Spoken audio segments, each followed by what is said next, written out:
So yan guys, nagluto ako ng pork humba na may chicken. Yan.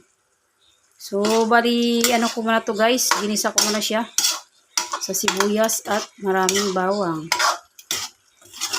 So siya nilagyan ng toyo, soka, paminta, laurel, bitchin. So yun lang guys ang nilagay ko. Suka.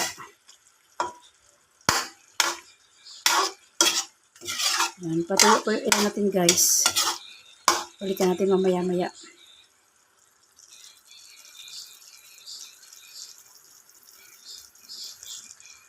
So yan guys, konti na lang yung sabaw niya.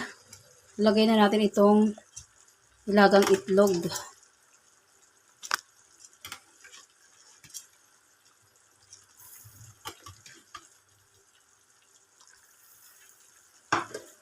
Ayan, nilagay na natin guys.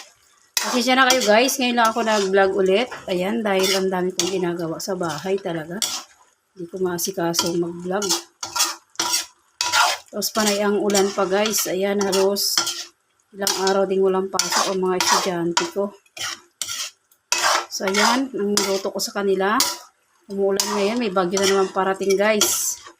Ayan, pinagluto ko siya ng pork and chicken humba with egg. Diba, English yun? Saan ka dyan? Ayan guys, oh.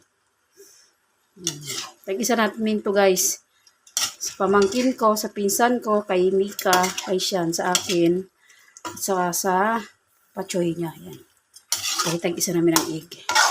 So ayan, medyo lutuin lang natin ang bahagya guys, itong mga eggs. At mamaya, patayin na rin natin yung ating apoy. So ayan, balik tayo mamaya-maya guys.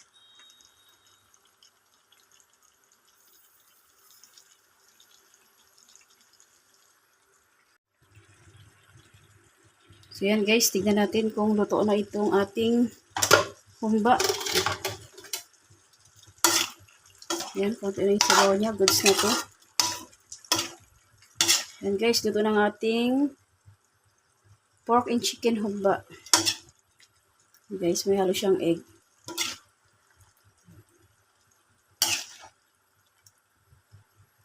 Favorite to ni, guys, favorite to ni Sian. Saka ni Mika. Yan. Yan. Pag nila galing school, sarap ang kanilang ulam. Yan.